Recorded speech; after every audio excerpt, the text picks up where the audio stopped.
Kimani was wiping down table number 7 when the man in the black suit leaned close and whispered 6 words that would change her life forever.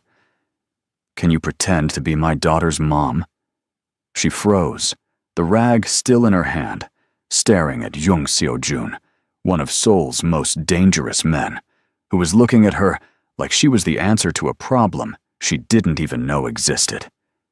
His daughter, a tiny 6-year-old with the saddest eyes Kimani had ever seen, was watching them from across the restaurant, hope written all over her face. Kimani should have said no, should have walked away, should have remembered that men like him didn't ask, they took. But then he named a price. $75,000. Enough to save her brother's life, enough to change everything. And all she had to do was lie. Kimani was clearing table 8 when the man in the black suit appeared beside her. She'd seen him before, always in the corner booth, always with his daughter, always quiet. But he'd never approached her like this. "I need to ask you something," Jung Seo-jun said. His voice was low, urgent. "Can you pretend to be my daughter's mom?" Kimani froze. The plates in her hand suddenly felt too heavy. She looked at him, sure she'd misheard. "Excuse me?" "My daughter's mother," he repeated. "I need you to pretend to be her. Just for a few months." Kimani set the plates down before she dropped them. "I'm sorry, what?"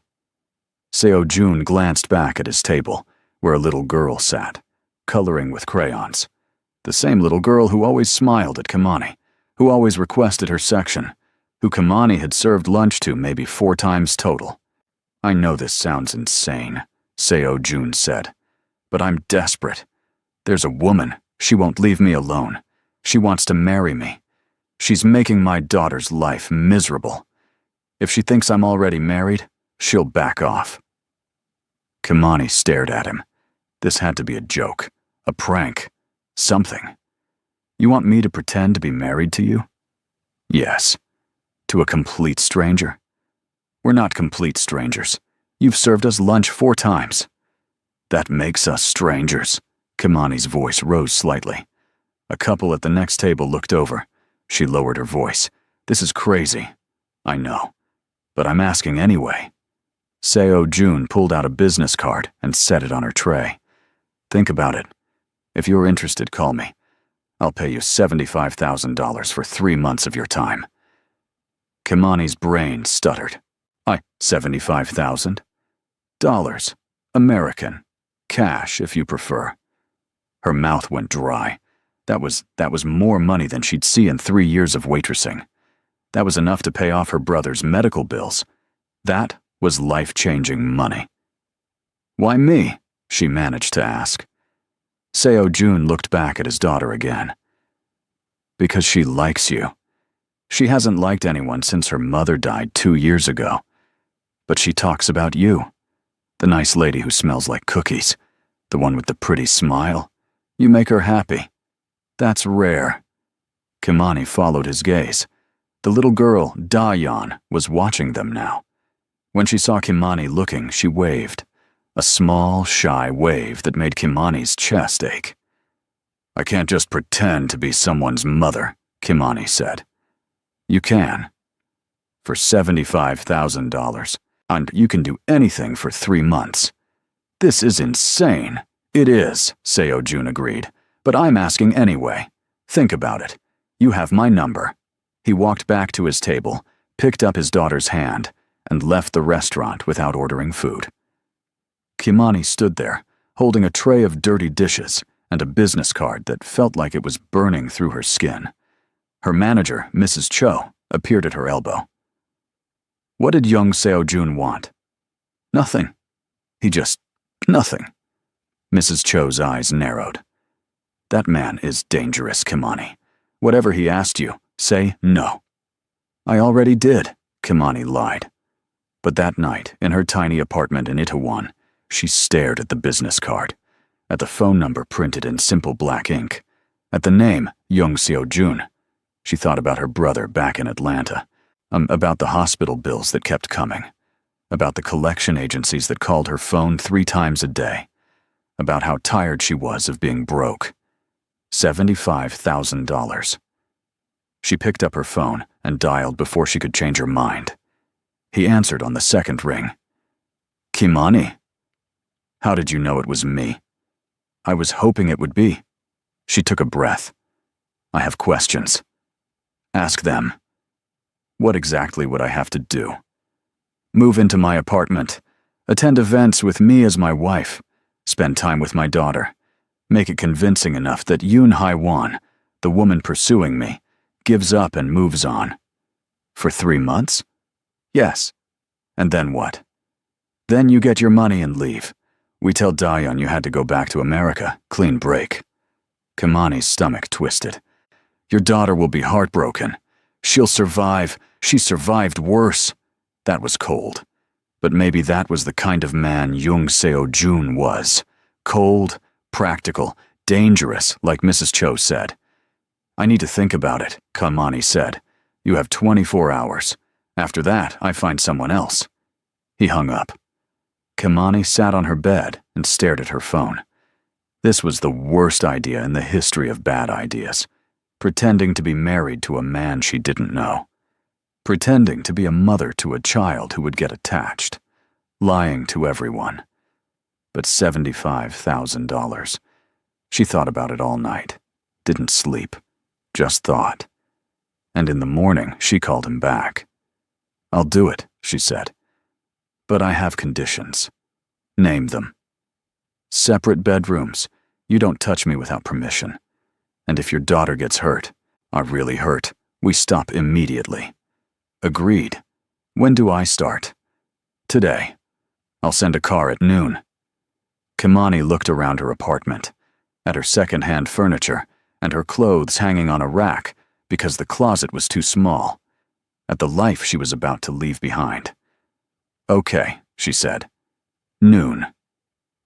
She hung up and immediately wanted to throw up. What had she just agreed to? The car arrived at exactly noon. Black. Expensive. The kind of car Kimani had only ever seen in movies. The driver, an older man who introduced himself as Mr. Park, loaded her 2 suitcases into the trunk without judgment.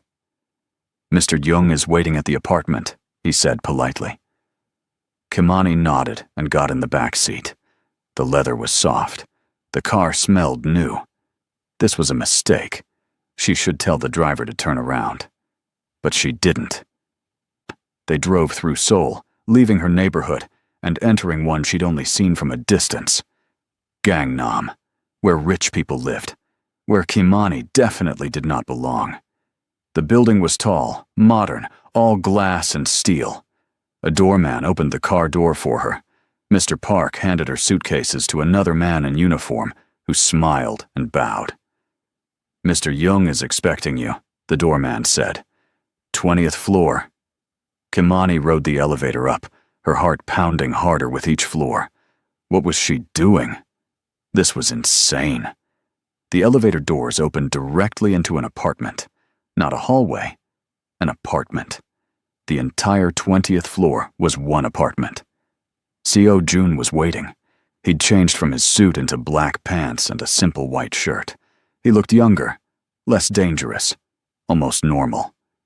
You came, he said. I said I would. People say a lot of things. He gestured to a couch. Sit. We need to go over the details. Kimani sat. The couch was the most comfortable thing she'd ever felt. Seo-jun sat across from her and pulled out a folder. This is the contract. Everything we discussed is in writing. $75,000. 3 months. Terms and conditions. My lawyer wrote it, but you can have your own lawyer review it if you want. Kimani took the contract and read through it. It was straightforward. Almost. Too straightforward. This seems legal? It is legal. I'm hiring you as a private consultant. What you're consulting on is nobody's business but ours. And your daughter? Where is she? At school. She gets home at 3. I wanted to brief you first.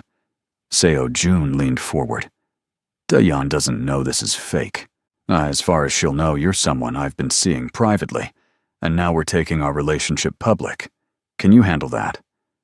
Lying to a 6-year-old? No, I don't think I can. Then we'll tell her a version of the truth that you're staying with us for a while. That we'll see how things go. She doesn't need to know about the money. That felt slightly better. Slightly. What about the woman? Hae-won? Seo Jun's expression darkened. Yoon Hae-won. Her father is a politician with connections to my business. She's decided I'd make a good husband. I've declined multiple times, but she won't accept it. Yesterday, she showed up at Da-yeon's school, introduced herself as Da-yeon's future stepmother. Kimani's eyes widened. That's creepy. That's why I need you. She needs to see that I'm taken. Unavailable. Completely off the market. And you think she'll just give up? If we make it convincing enough, yes. Kimani set down the contract. What if we don't? What if she fights back? Then we deal with it. Together. Together. Like they were a team, like this was real. I need to see my room, Kimani said, standing up. Seo Jun led her down a hallway. The apartment was huge, clean, minimalist. He opened a door to a bedroom that was bigger than her entire apartment back home. This is yours. The bathroom is attached. The closet is empty. I'll have someone bring clothes tomorrow. I have clothes. Not for the life you're about to live. That sounded ominous. What kind of life? The kind where you're married to me. That means events, dinners, meetings with people from my organization. You'll need to look the part.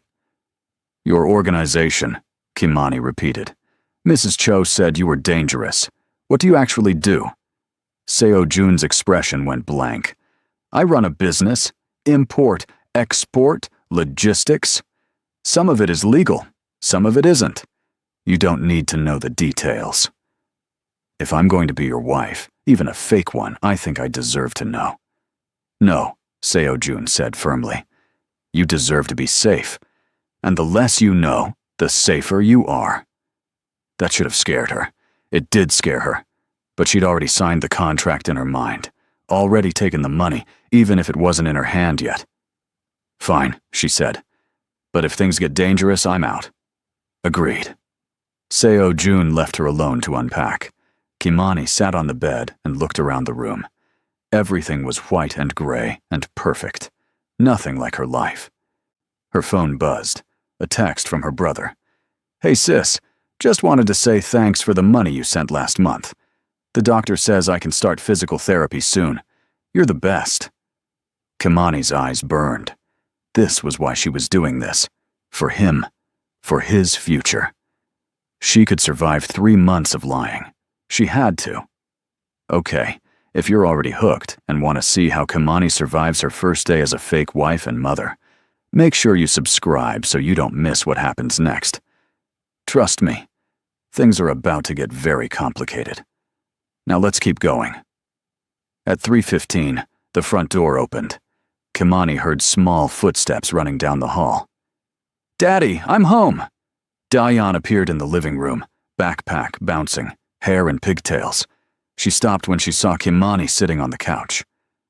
Oh, the little girl said. Hi. Seo Jun appeared behind his daughter.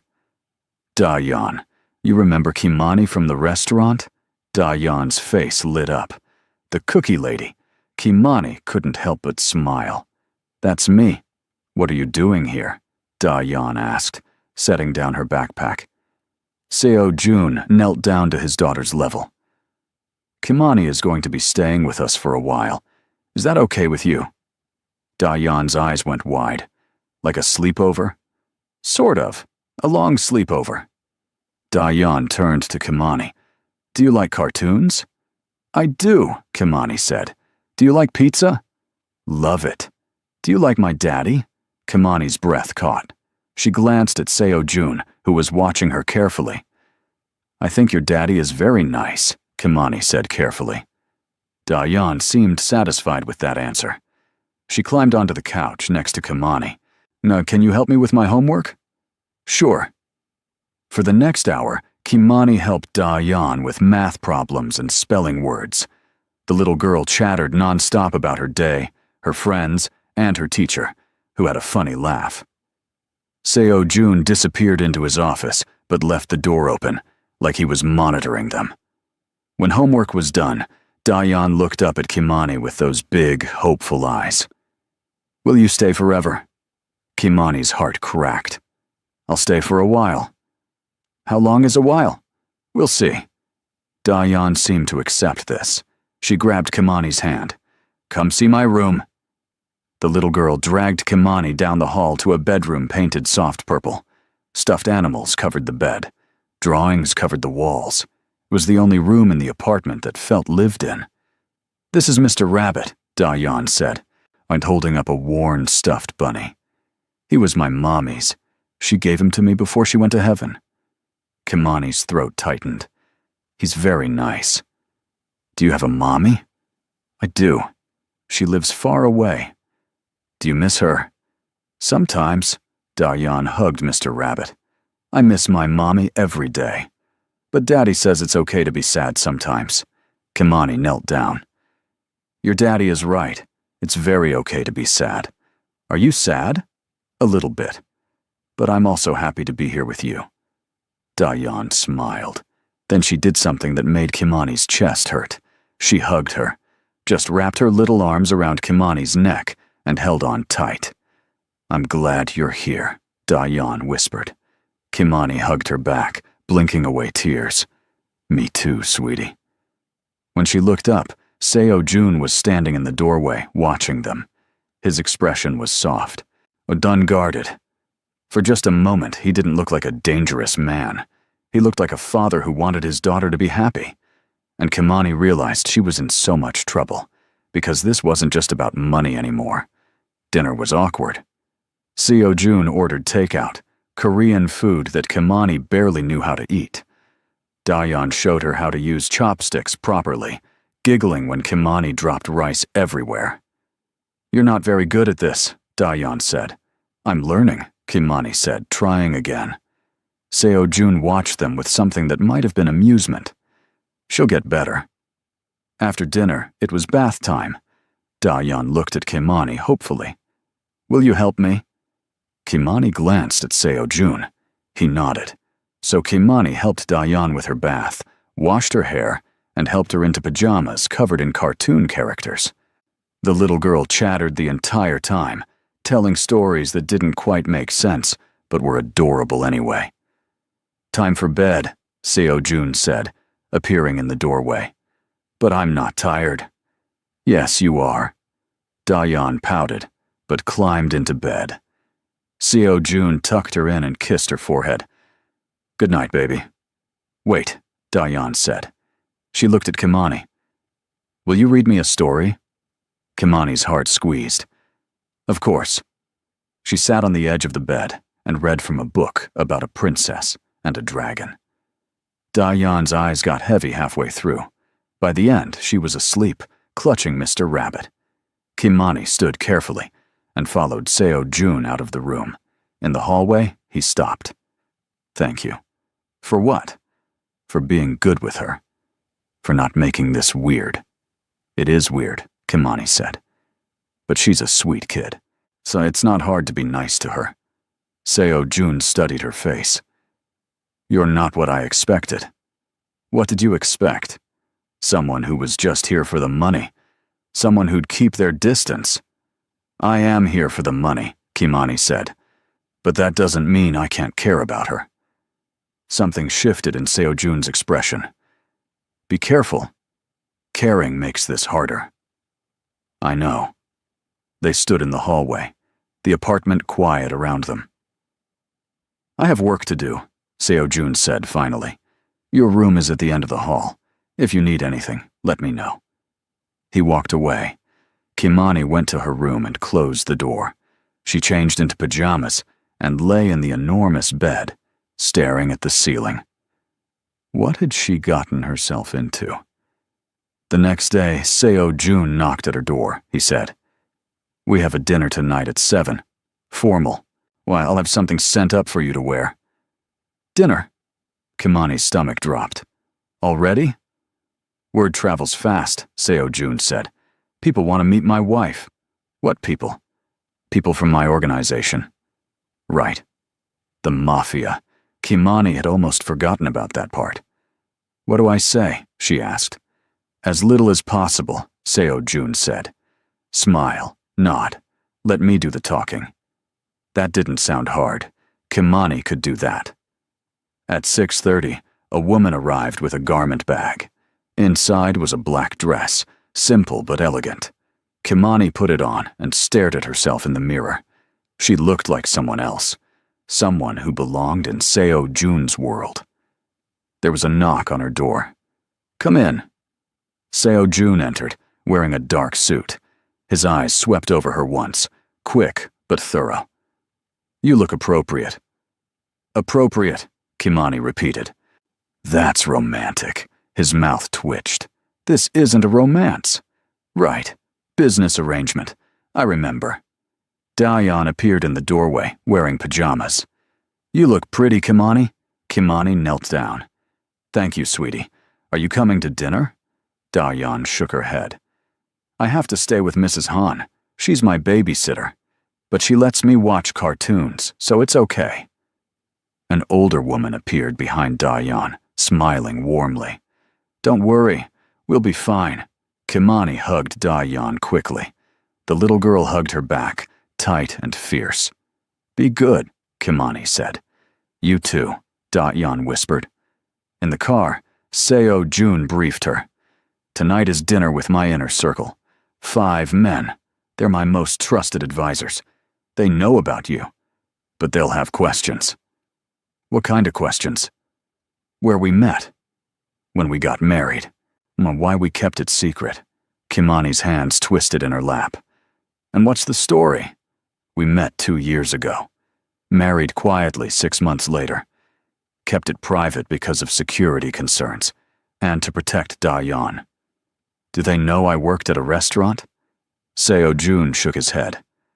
As far as they know, you were a translator. It's more respectable. So we're lying to them too. We're lying to everyone, Seo-jun said. That's the point.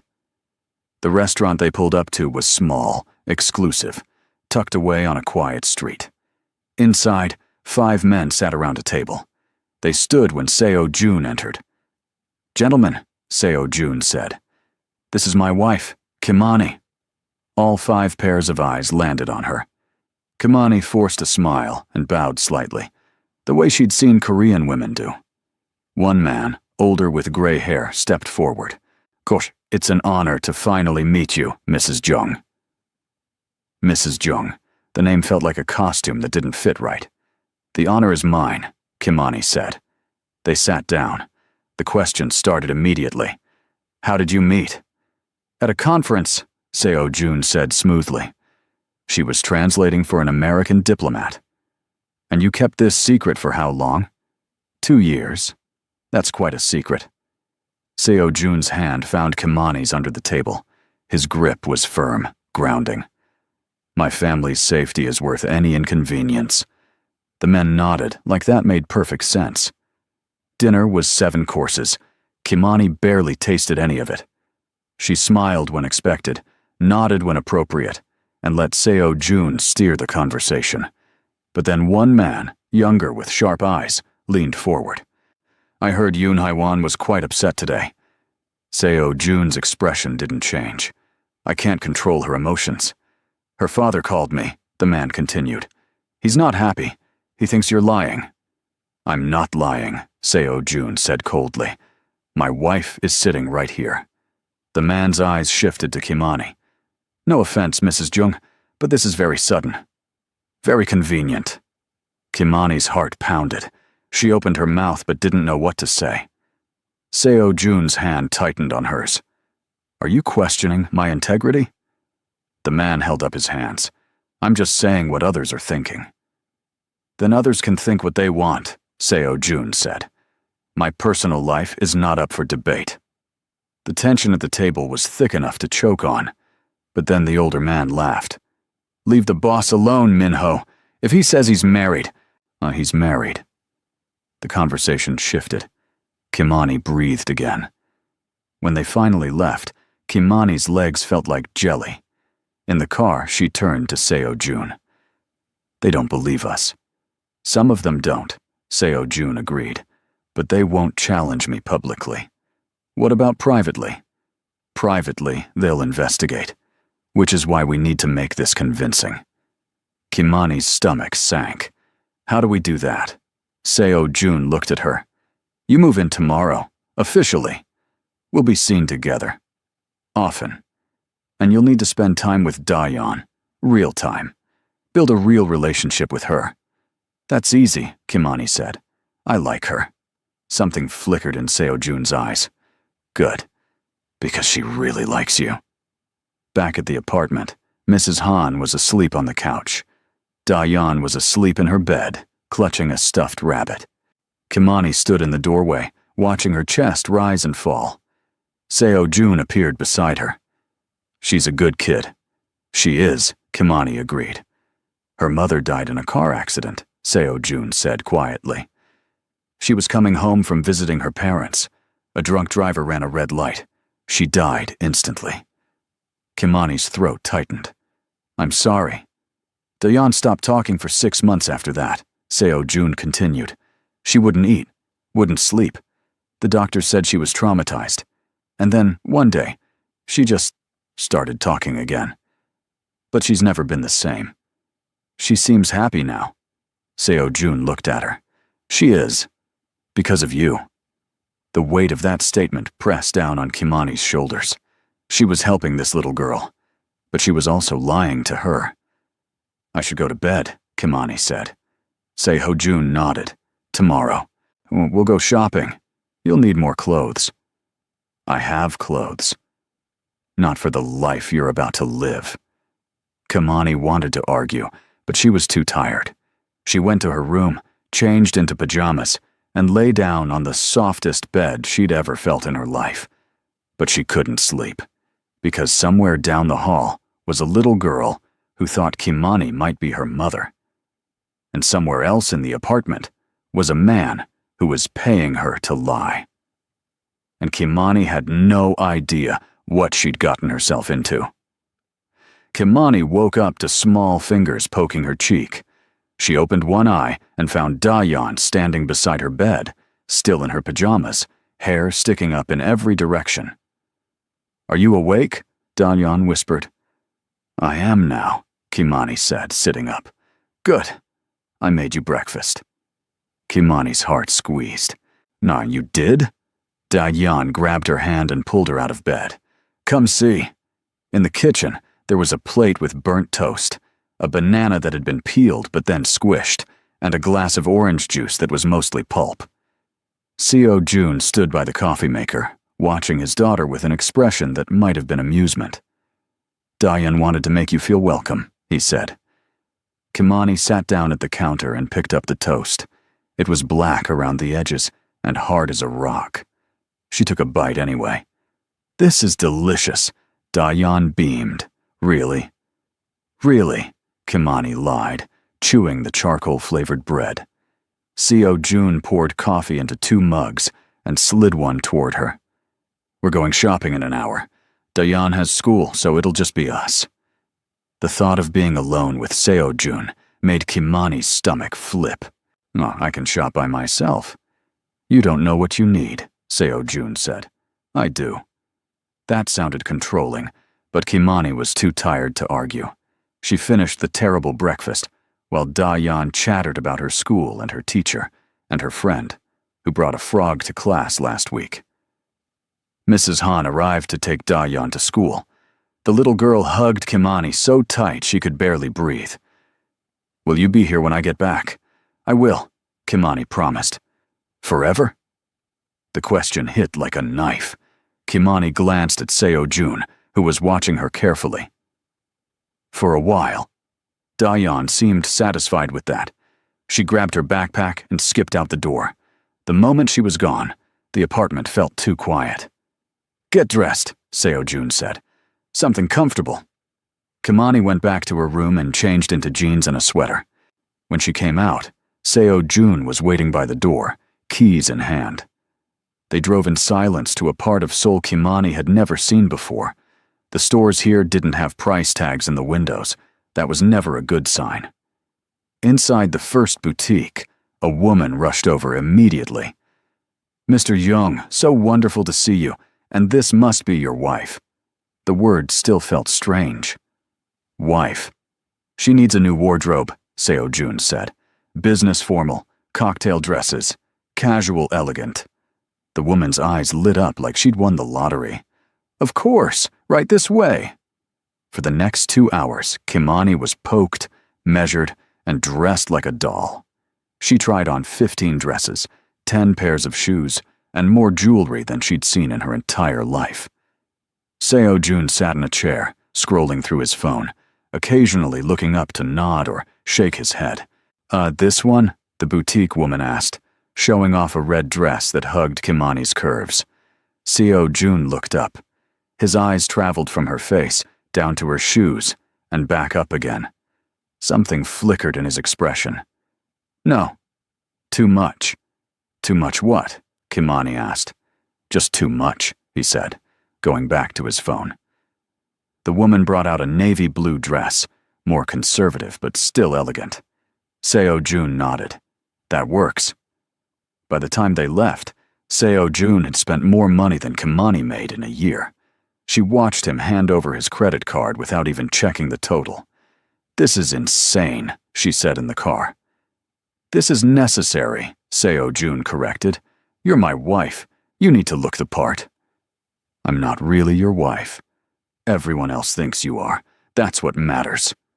Kimani stared out the window. "Oh, do you ever feel bad about lying to everyone?" Seo Jun was quiet for a moment. "I feel bad about a lot of things. This isn't one of them." "Why not?" "Because I'm protecting my daughter. I'd lie to God himself if it meant keeping her safe." The conviction in his voice made Kimani shiver. She believed him. That was the scary part.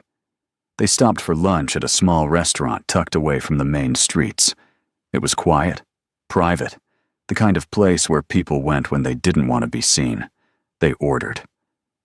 Seo Jun's phone buzzed constantly, but he ignored it. "Can I ask you something?" Kimani said. "You just did." She rolled her eyes. "Why me?" "Really? There are plenty of women who would have said yes. Probably women who actually know your world." Seo Jun set down his water glass. "Because those women would have wanted something beyond the money. They would have seen this as an opportunity to actually become my wife, to get close to my organization, to gain power. And you think I don't want that?" "I know you don't," Seo Jun said. "You're here for the money. You're honest about it. That makes you trustworthy." Kimani wasn't sure if that was a compliment or an insult. Their food arrived. They ate in silence until Seo Jun's phone rang. He glanced at the screen, and his jaw tightened. "I need to take this," he said, standing up. He walked outside. Through the window, Kimani could see him talking, his expression hard and cold. This was the Mafia boss, not the father. Not the man who bought his daughter stuffed rabbits. He came back 5 minutes later. "We need to go." "What's wrong?" "Haewon's father wants to meet you." Kimani's stomach dropped. "When?" "Tonight." "Tonight?" "I'm not ready for that." Seo Jun's eyes were dark. "You don't have a choice. He's already on his way to Seoul. If we refuse to meet him, it looks suspicious." Kimani's hand started shaking. "What do I say to him?" "The same story. We met 2 years ago, fell in love, got married quietly. You're a translator. You love Da-yeon. Keep it simple." Simple. Right. Lying to a powerful politician was simple. That evening, Kimani wore one of the new dresses, a gray one that made her look professional and put together. Seo Jun wore a suit, dark and expensive. They looked like a real couple. That was the point. The meeting was at Seo Jun's office, and a building downtown that looked normal on the outside, but felt dangerous on the inside. Men in suits nodded as they passed. Everyone looked at Kimani like they were trying to figure out if she was real. Yoon Haewon's father, Minister Yoon, was waiting in Seo Jun's office. He was older, probably in his 60s, with sharp eyes, and a smile that didn't reach them. "Mr. Jung," he said, standing, "and this must be the mysterious wife." Kimani forced a smile and bowed. "It's an honor to meet you, Minister Yoon." He didn't bow back. "Sit." They sat. Minister Yoon folded his hands on the desk. "I'll be honest. I don't believe you're really married." Seo Jun's expression didn't change. "That's unfortunate, but it doesn't change the facts. Show me the marriage certificate." Kimani's heart stopped. They didn't have a marriage certificate. Of course they didn't, because they weren't actually married. But Seo Jun didn't even blink. "Our marriage was private, done through a family connection. The paperwork is being processed." "How convenient," Minister Yoon said coldly. "It's the truth," Seo Jun said. Minister Yoon turned to Kimani. "Where did you meet my son-in-law?" "At a conference," Kimani said, remembering the story. 2 years ago. I was translating for an American diplomat." "Which diplomat?" Kimani's mind raced. She didn't know any diplomats. "Ambassador Richardson." Minister Yoon's eyes narrowed. "Richardson retired 3 years ago." Her stomach plummeted. She'd guessed wrong. But Seo Jun jumped in smoothly. She worked with him before his retirement. The conference was one of his last official appearances. Minister Yoon didn't look convinced. "And you fell in love at this conference?" "Not immediately," Kimani said, finding her voice. "We ran into each other a few times after that. Took a while." "How long?" 6 months before I agreed to have dinner with him," Kimani said. "He was persistent." Seo Jun's mouth twitched, just slightly. Minister Yoon leaned back in his chair. "My daughter is heartbroken." "I'm sorry to hear that," Seo Jun said, not sounding sorry at all. "She believed you would marry her." "I never made any such promise. But her expectations were reasonable, given your family's connection." "My personal life is not dictated by family connections," Seo Jun said. His voice was ice. "I married the woman I love. That's final." The word love hung in the air. Kimani's chest tightened. Minister Yoon stood. "I'll be investigating this. If I find out you're lying, there will be consequences." "Investigate all you want," Seo Jun said, standing as well. "You won't find anything that contradicts what I've told you." Minister Yoon left without saying goodbye. The moment the door closed, Kimani let out a breath she didn't know she'd been holding. "That went well," Seo Jun said dryly. "He knows we're lying." "He suspects. He doesn't know." Kimani stood up, her legs shaky. "What happens if he proves it?" Seo Jun's expression darkened. "Then we have a problem." That night, Kimani couldn't sleep. She kept thinking about Minister Yoon's sharp eyes, about the way he'd looked at her like she was a puzzle he wanted to solve. So she got up and wandered into the kitchen for water. Seo Jun was already there, sitting at the counter with a glass of whiskey. "Can't sleep either?" he asked. Kimani poured herself water. "I keep thinking about what he said, about investigating us." "He will," Seo Jun said, "which means we need to be more careful." "How much more careful can we be? We're already living together." "We need to be seen together, in public, often. Starting tomorrow, you'll come with me to meetings, dinners, and events. We need to act like a real couple." Kimani set down her glass. "I don't know how to act like a real couple. I've never even had a serious relationship." Seo Jun looked at her. "Never? I've been busy, working, taking care of my brother. Dating wasn't a priority." "What's wrong with your brother?" Kimani hesitated. She didn't talk about this, but something about the late hour and the quiet apartment made her want to. "He has a chronic illness.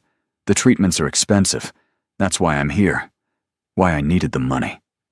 Seo Jun was quiet for a moment. "How old is he?" 22. He's in college. Or he was before he got sick." "Will the 75,000 be enough?" "It'll help. It won't fix everything, but it'll help." Seo Jun finished his whiskey. "If you need more, tell me." Kimani blinked. That's not part of the contract. I know. Then why would you offer? Seo Jun stood and rinsed his glass in the sink.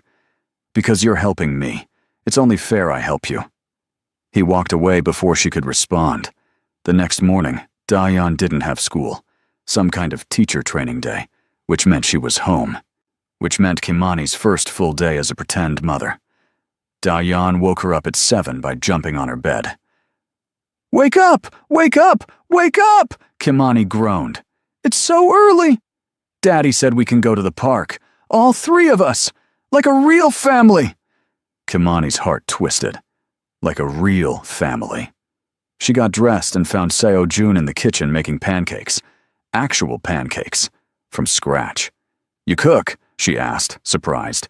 Sometimes, he said, flipping one expertly. Dayan likes pancakes on days off. Dayan climbed onto a stool and grabbed the syrup. Daddy makes the best pancakes in the whole world. Seo Jun plated 3 pancakes and set them in front of his daughter. Don't drown them in syrup. Dayan immediately drowned them in syrup. Kimani accepted her plate and took a bite. They were actually good. Really good. Well, where did you learn to cook? My mother, Seo Jun said. Before she died. Dayan looked up. Daddy's mommy is in heaven, just like my mommy. The casual way she said it broke Kimani's heart. They ate breakfast together. It felt normal, comfortable. Like maybe this wasn't completely fake. At the park, Dayan ran ahead to the swings. Seo Jun and Kimani walked behind her, close enough to look like a couple, but not touching. You're good with her, Seo Jun said. She's easy to be good with, Kimani said. She's a great kid. She hasn't been this happy in a long time. Kimani watched Dayan pump her legs, trying to swing higher. What happens when this is over? When I leave? Seo Jun's jaw tightened. We'll tell her the truth, that you had to go back to America. That it's not her fault. She'll be heartbroken. I know. And you're okay with that? Seo Jun stopped walking. He turned to face her. No, I'm not okay with it. But the alternative is worse. If Haewon becomes part of our lives, Dayan will be miserable. At least this way, she gets 3 months of happiness. Kimani wanted to argue, but she didn't know what to say. He wasn't wrong, just cruel in a practical way. A photographer appeared out of nowhere, camera raised. Mr. Jung, can I get a photo of you and your wife? Kimani's eyes widened. What? Seo Jun wrapped his arm around her waist and pulled her close. Smile. The camera flashed. Once, twice, 3 times. Beautiful couple, the photographer said, already backing away. Congratulations on the marriage. He disappeared into the crowd before Kimani could process what had just happened. Was that planned? She asked. No, Seo Jun said. But it's good. Those photos will be in the society pages by tomorrow. More proof we're real. Kimani's head spun. This was getting more complicated by the second. Dayan ran back over, grabbing both their hands. Push me on the swings. They spent the next hour playing. Seo Jun pushed Dayan on the swings, while Kimani cheered. They built a castle in the sandbox. They got ice cream from a vendor, and Dayan got chocolate all over her face. For a moment, Kimani forgot this was fake. For a moment, it felt real. Okay, I need you to comment below and tell me if you think Kimani is making a mistake, or if this is actually the best decision of her life. And don't forget to like this video if you're feeling those butterflies too. Let's keep going, because things are about to get even more complicated. That evening, Seo Jun had a business dinner. Black tie. Kimani wore one of the new dresses, a dark green one that shimmered when she moved. Seo Jun wore a tuxedo and looked like he'd stepped out of a magazine. In the car, he briefed her. Tonight is important. Some of my business partners will be there.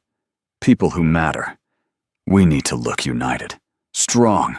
Like we've been married for years. No pressure, Kimani muttered. Seo Jun glanced at her. You look nervous. I am nervous. I'm about to lie to a room full of dangerous people.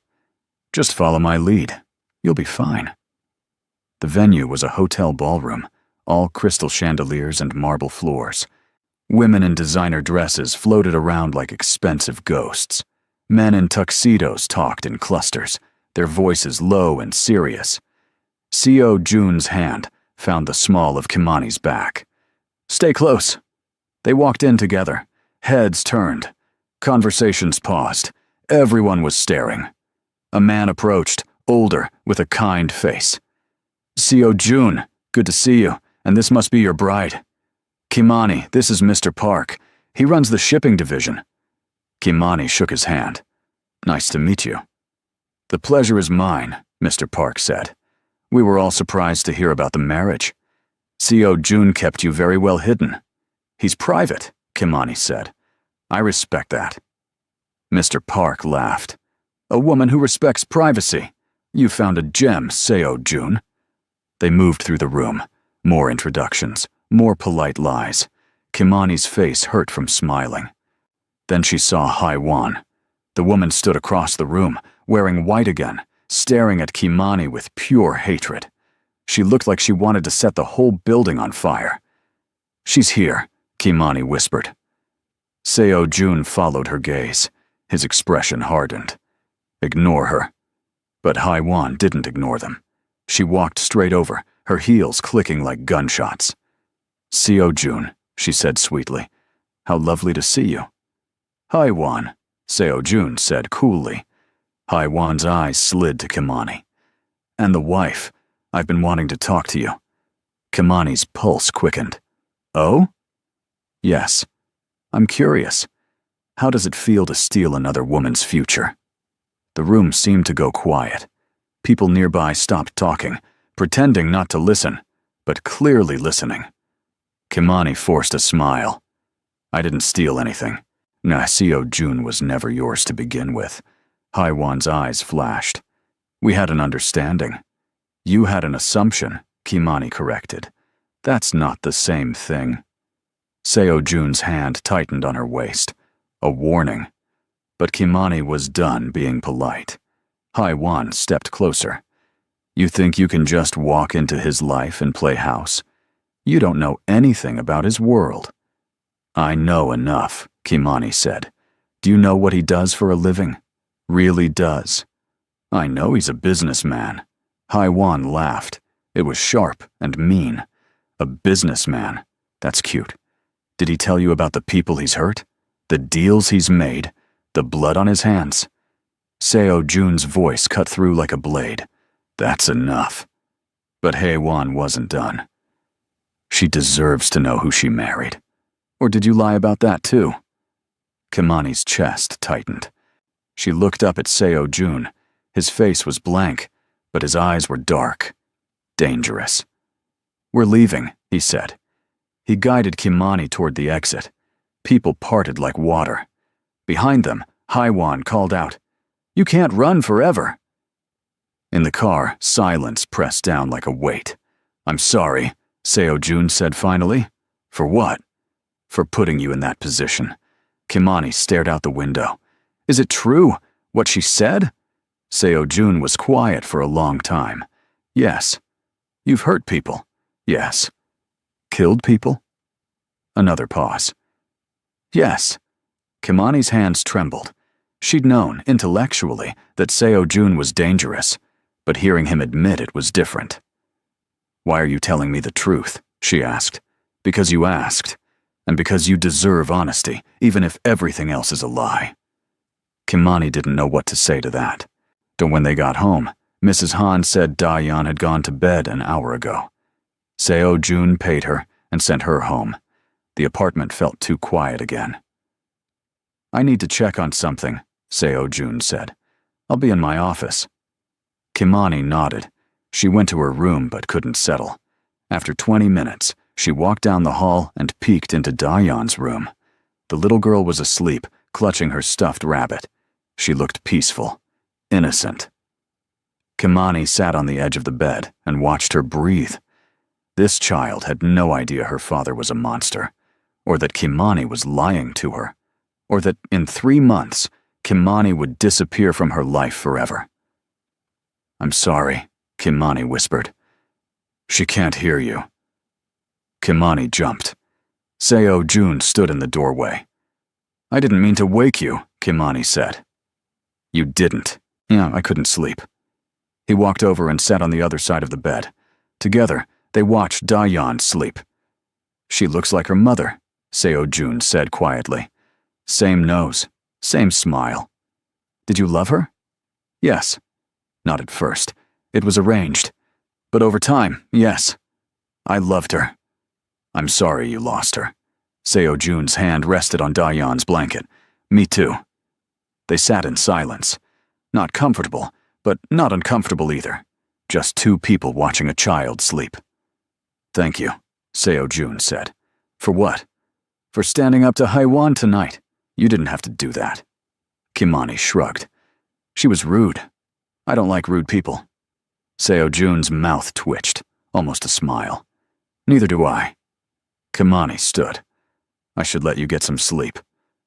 But as she walked past him, Seo Jun caught her hand. Just for a second. His grip was warm. It seemed solid. "You're good at this," he said. "Playing my wife. You're better than I expected." Kimani's heart did something weird. "Thanks, I think." He let go. She walked back to her room, her hand still tingling where he'd touched it. This was getting dangerous, not because of Haiwan or Minister Yoon or the organization, but because Kimani was starting to forget this was all pretend. The next week passed in a blur. Kimani fell into a routine. Wake up with Dayan, make breakfast, take her to school, spend the day shopping or meeting with Seo Jun's associates, pick up Dayan, help with homework, make dinner, bedtime stories. It felt domestic, normal, real. Seo Jun was gone most days, handling business she didn't ask about. But he always came home for dinner, always asked Dayan about her day, and always looked at Kimani like he was checking to make sure she was still there. On Friday, Dayan's school had a parent meeting. Seo Jun was busy, so Kimani went alone.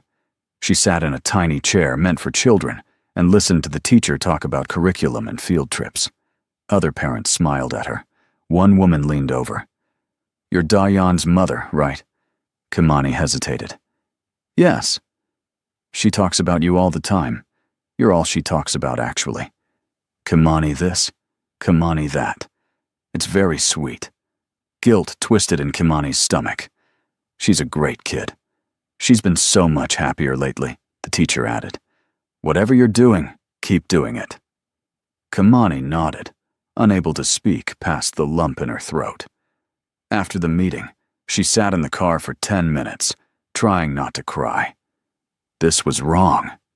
All of it. The Dayan was getting attached, and when Kimani left, it would destroy her. Her phone buzzed. A text from Seo Jun. "How was the meeting?" "Fine," she typed back. "Are you okay?" She stared at the question. Was she okay? No, she wasn't, but she couldn't tell him that. "I'm fine," she lied. When she got home, Seo Jun was in the kitchen. Dayan was at a friend's house for a playdate. "You've been crying," Seo Jun said immediately. Kimani touched her face. "I'm fine." "You keep saying that. I don't believe you." Kimani set down her purse. "The teacher said Dayan talks about me all the time, that she's happier, that I'm good for her." Seo Jun poured 2 glasses of wine and handed her one. "That's good." "No, it's not, because I'm leaving in 2 months, and she's going to be heartbroken. And it's my fault." "It's not your fault. I'm the one who agreed to this." Seo Jun set down his glass. "We both agreed, and we both knew this would be hard, but it's still the right choice." "How is breaking a little girl's heart the right choice?" "Because the alternative is worse," Seo Jun said. "Haiwan would make Dayan miserable. She doesn't want to be a mother. She wants power. She'd use Dayan as a tool. At least with you, Dayan gets real love, even if it's temporary." Kimani's eyes burned. "I do love her. That's the problem. Seo Jun's expression shifted, something softer. I know. This is so messed up. It is, he agreed. But we're in it now. We have to see it through. Kimani drank her wine in one long gulp. I need air. She walked out onto the balcony. The city stretched out below, glittering and cold. She heard Seo Jun follow her. I'm not going to fall apart, she said. I just needed a minute. Take all the time you need. They stood in silence, watching the city breathe. Can I ask you something? Kimani said. Yes. Why did you really choose me? And don't say it's because Dayan liked me. There has to be more. Seo Jun leaned against the railing. You remind me of her, Dayan's mother, not in looks, in spirit. She was strong, stubborn, didn't take my nonsense. She called me out when I was wrong, made me better. I'm nothing like that. You are, Seo Jun said. You stood up to Haiwan. You questioned me. You care about Dayan more than the money. That's exactly like her. Kimani's chest ached. I'm sorry, I can't really be what you need. Seo Jun looked at her, really looked at her. You're exactly what we need, even if it's just for now. The moment stretched. Kimani felt something shift between them, something that wasn't part of the contract. Her phone buzzed. A text from the playdate mom. Dayan is ready to be picked up. The moment broke. I'll get her, Kimani said. Seo Jun nodded. I'll start dinner. As Kimani drove to pick up Dayan, she realized something terrifying. She wasn't just pretending anymore. She was living it, and she had no idea how to stop. 2 weeks later, Kimani realized she'd stopped counting the days until the contract ended. That was a bad sign. She was in the kitchen making lunch when Seo Jun came home early. He looked tired, his tie loose, his jacket thrown over his shoulder. You're back, she said. Meeting ended early. He set his briefcase down and loosened his tie completely. Where's Dayan? Art class. She'll be home in an hour. Seo Jun nodded and headed toward his office, but stopped. Have you eaten? Not yet. Make enough for 2. It wasn't a request, but it wasn't quite an order either. Kimani made sandwiches and brought them to his office. He was at his desk, reading through papers that looked important and boring. You didn't have to bring it here, he said, but he took the plate anyway. Kimani sat in the chair across from him. Can I ask what you're working on? Expansion deal. Boring stuff. Illegal boring stuff. His mouth twitched. Some of it. Do you ever wish you did something else? Something normal? Seo Jun set down his sandwich. This is my family's business. My grandfather started it. My father grew it. I inherited it. There's no something else. But if there was, he considered the question. Maybe. But there isn't. So it doesn't matter. Kimani picked at her sandwich. Dayan asked me yesterday if I was going to live with you forever. Seo Jun went very still. What did you say? I said I didn't know. She asked if I loved you. And? I changed the subject. Seo Jun leaned back in his chair. We need to be more careful. She's getting too attached. It's been a month. She's 6. Of course she's attached. Then we need to start preparing her. Slowly. Let her know you might have to go back to America. Kimani's stomach twisted. That'll break her heart. Better now than later. He was right. Kimani hated that he was right. Her phone buzzed. A text from an unknown number. She opened it, and her blood went cold. It was a photo. Of her. From 2 years ago. Working at a diner in Atlanta. Her old name tag visible. Kimani Davis. Server. Below the photo, a message. Translators don't work at diners. Who are you, really? What's wrong? Seo Jun asked, noticing her expression. Kimani handed him her phone. His jaw tightened as he read it. Hey, Juan, he said. How did she find this? She's been digging. I knew she would. He stood and pulled out his own phone. Don't respond. I'll handle it. But before he could make a call, his phone rang. He looked at the screen, and his expression darkened. I need to take this. Alone. Kimani left the office. Her hands were shaking. If Haiwan had proof that Kimani wasn't a translator, the whole story would fall apart. She went to her room and sat on the bed, trying to breathe. This was bad. Really bad. An hour later, Seo-jun knocked on her door. We need to talk. She let him in. He looked grim. Haiwan has evidence, he said. Photos, records. She knows you weren't a translator. She knows you worked at the restaurant where we met. What does she want? She hasn't said yet. But she will. Kimani's stomach churned. This is over, isn't it? The whole thing? Not yet. But we need to be smart. How can we be smart? She has proof we're lying.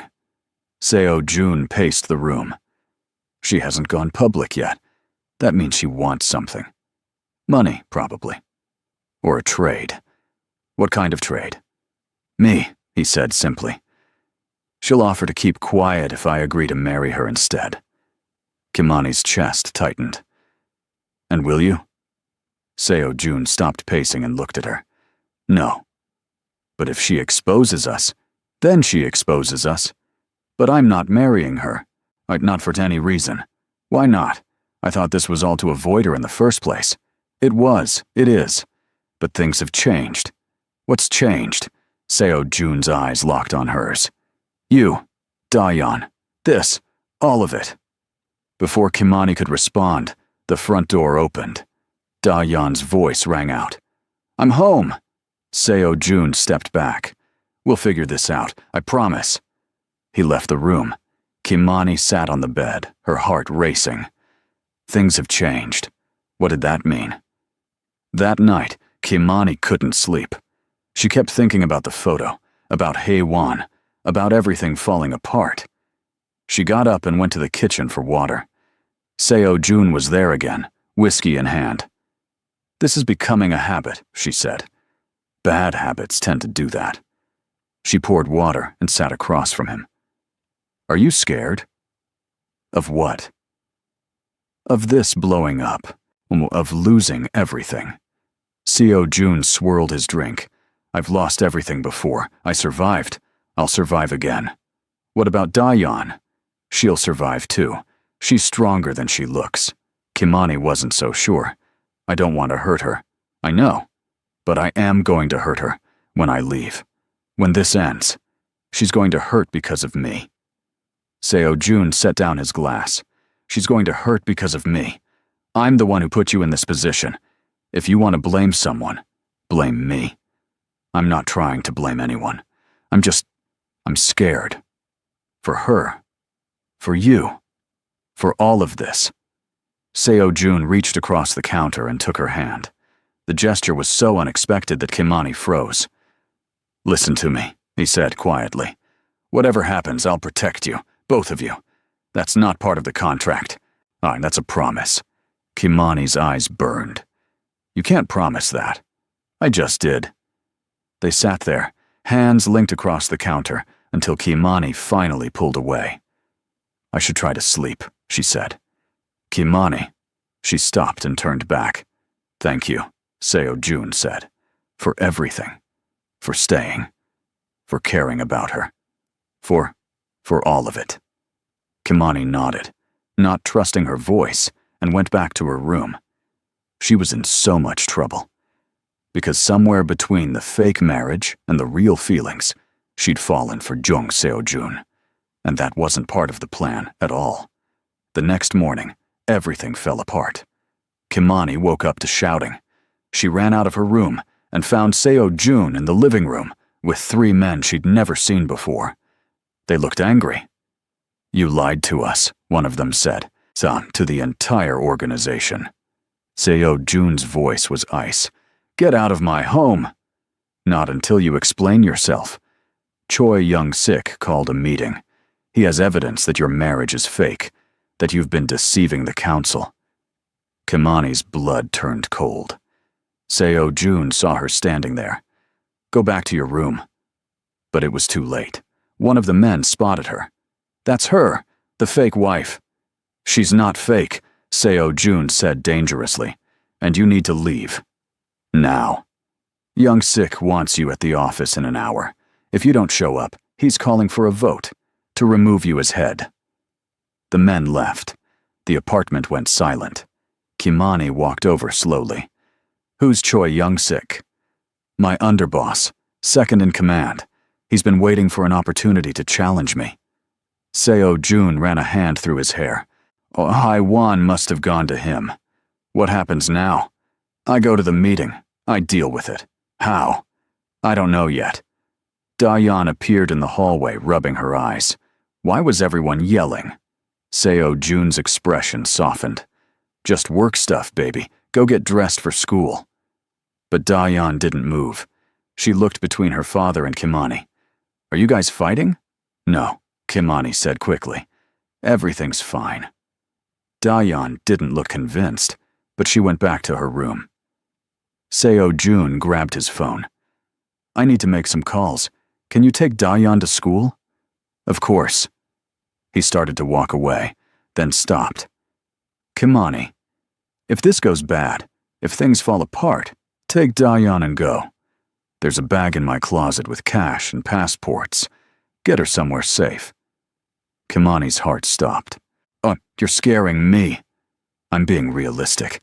These men don't play games. If Young Sik takes over, he'll use Dayan as leverage against me. I need to know she's safe." "What about you?" Seo Jun's smile was bitter. "I'll be fine.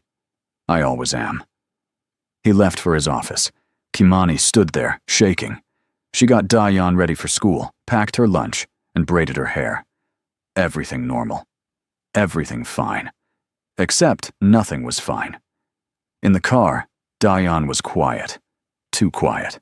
"What's wrong, sweetie?" Kimani asked. "Are you leaving?" Kimani nearly swerved into another lane. "What?" "No.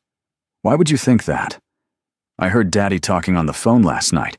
He said you might have to go back to America soon." Kimani's throat closed. That's not, it's okay," Dayan said.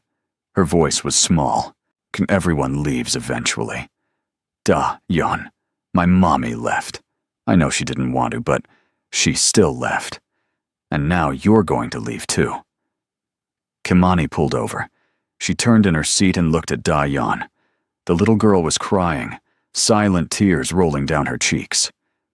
"Come here," Kimani said. Dayan unbuckled and climbed into the front seat. Kimani held her while she cried. "I don't want to leave you," Kimani said. And she meant it. But sometimes grown-ups have to do things they don't want to do. Like what? Like going back home to take care of family. Or other things. "Can't you stay? Please." Kimani's heart shattered. "I'll stay as long as I can. I promise." It was a lie, but it was the only thing she could say. She dropped Dayan at school and drove back to the apartment in a daze. When she got there, Mrs. Han was waiting. "Mr. Jung asked me to stay with you today," the older woman said. "He said you might need company." Kimani didn't argue. She made tea and tried not to think about what was happening at Seo Jun's office. Hours passed. No word. Then, at 3 in the afternoon, her phone rang. Unknown number. She answered. "Hello?" "Kimani." It was Haiwan. "We need to talk. I have nothing to say to you." "Then listen. I gave Young Sik everything. Photos, records, proof that you're not who you say you are. By tonight, Seo Jun will be removed as head of the organization. Unless..." Kimani's hand tightened on the phone. "Unless what?" "Unless you leave, right now, disappear. Go back to America and never contact him or Dayan again. If you do that, I'll tell Young Sik the evidence was fake, that I was wrong. Seo Jun keeps his position. You're blackmailing me. I'm giving you a choice, you or him. Decide." Haiwan hung up. Kimani stared at her phone. Her mind raced. If she left, Seo Jun kept everything. His position, his daughter, his life. If she stayed, he lost it all. It wasn't really a choice. She went to her room and started packing. Mrs. Han found her 20 minutes later. What are you doing? I have to go. Tell Seo-jun. Tell him I'm sorry. Tell Da-yeon. Tell her I love her. You can't just leave. I have to. Kimani grabbed her suitcase and headed for the door. But when she opened it, Da-yeon was standing there. You are leaving, the little girl whispered. Kimani dropped her suitcase.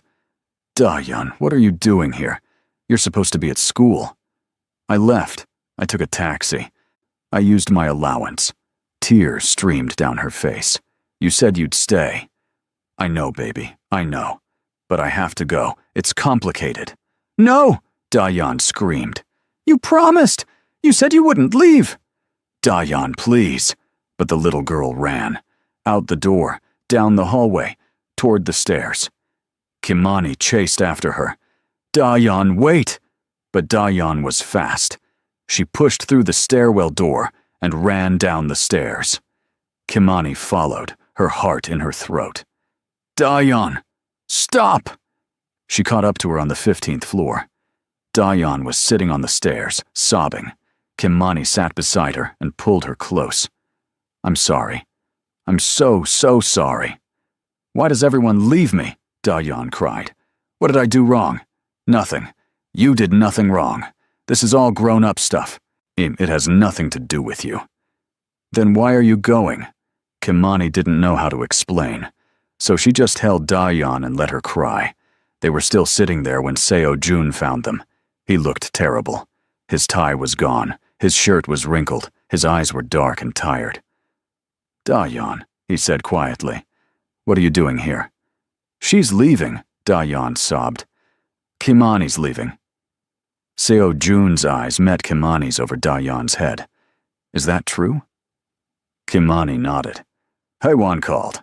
She said if I leave, she'll drop the evidence. You'll keep your position. Seo-jun's jaw tightened. And you believed her? What choice do I have? You stay. We fight this together. You'll lose everything. I don't care. I care. Kimani stood up, pulling Da-yeon with her. I care about you, about her, about all of this. And I'm not going to be the reason you lose everything. Seo-jun stepped closer. You're not the reason. I am. I started this. I brought you into this mess. If anyone should fix it, it's me. How?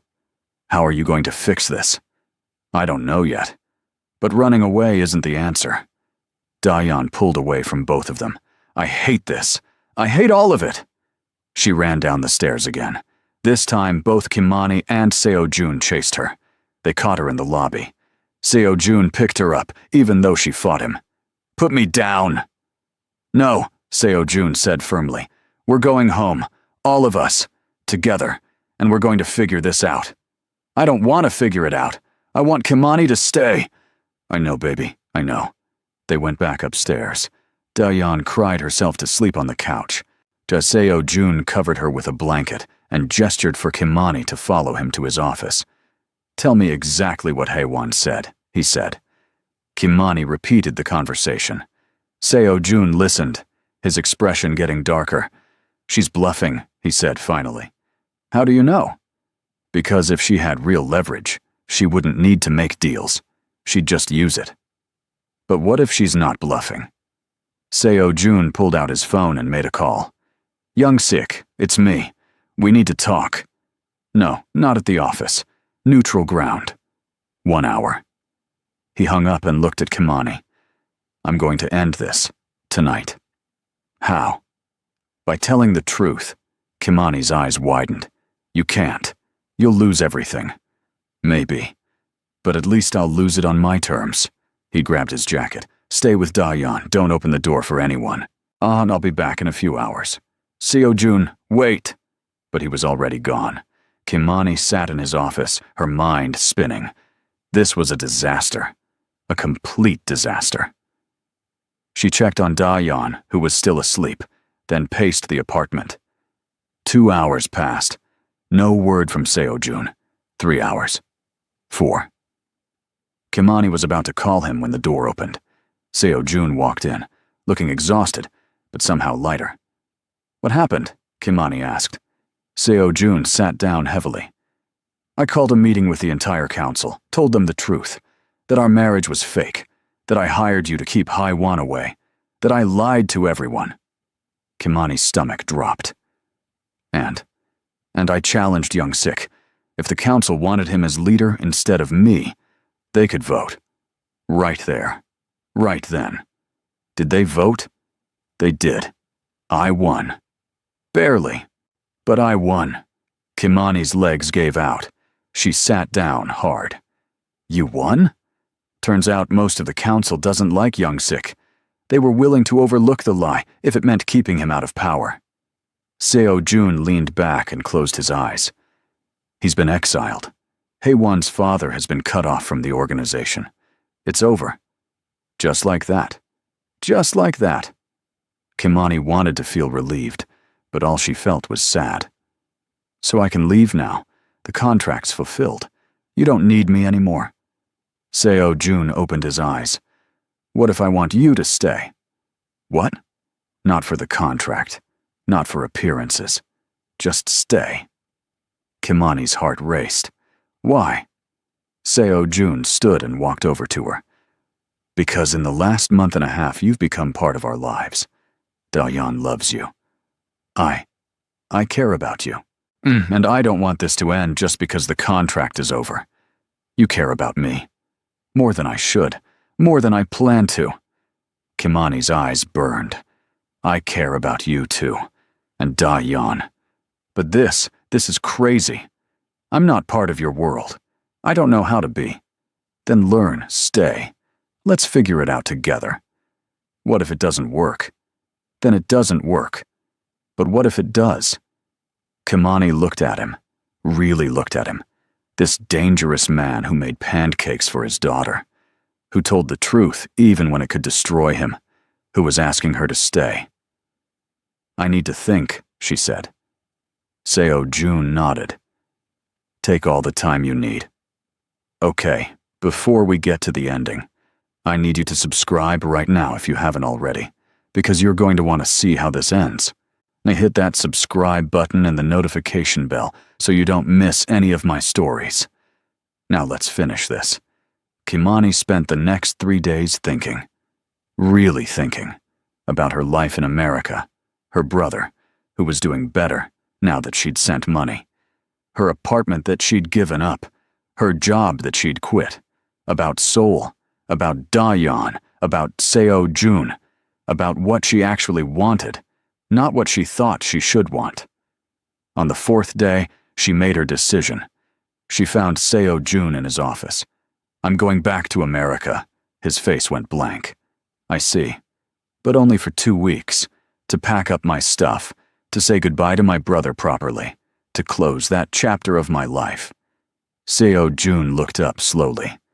And then? And then I'm coming back, if the offer still stands. Something shifted in his expression. Hope, maybe.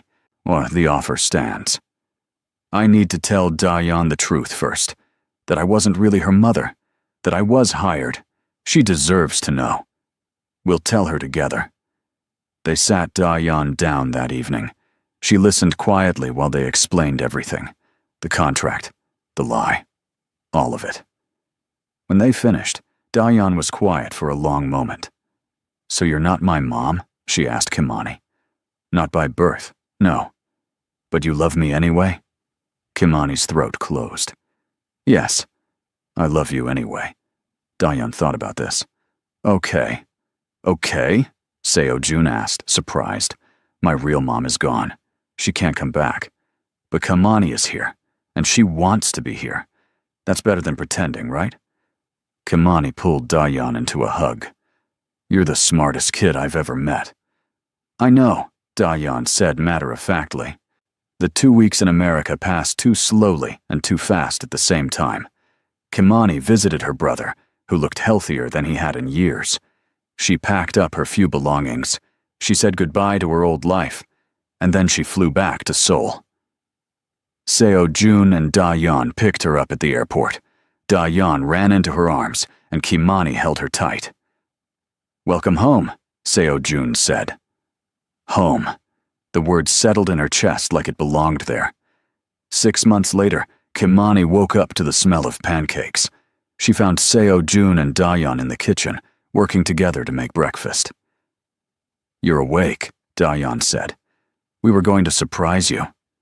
"I'm surprised," Kimani said, smiling. They ate breakfast together. A real family. Not perfect, but real. After Dayan left for school, Seo Jun pulled Kimani onto the balcony. Seoul stretched out below them, bright and alive. "I have something to ask you," he said. Kimani's heart started racing. "Okay." Seo Jun reached into his pocket and pulled out a small box. He opened it. Inside was a ring. Simple, elegant, beautiful. "The first time I asked you to be my wife, it was a lie," he said. "I want to ask you again, for real this time." Kimani's eyes filled with tears. "I know my world is dangerous," Seo Jun continued. "I know I can't promise you a normal life, but I can promise to love you, to protect you, to choose you every single day. Kimani Davis, will you marry me?" Kimani looked at the ring, then at him, then at the city below. She thought about everything that had brought her here. The restaurant, the contract, the lies, the truth. She thought about Dayan's laugh, about Seo Jun's rare smiles, about pancakes on Sunday mornings. She thought about the fact that she'd come to Seoul looking for a paycheck and found a family instead. "Yes," she said. "Yes, I'll marry you." Seo Jun slipped the ring onto her finger and pulled her close. He kissed her, soft and careful, like she was something precious. When they pulled apart, Kimani was crying. "Happy tears?" Seo Jun asked. "The happiest," she said. He held her on the balcony while the city woke up around them. And for the first time in her life, Kimani felt like she was exactly where she was supposed to be. Not because of a contract, not because of money, but because she chose it. And he chose her. And that was enough.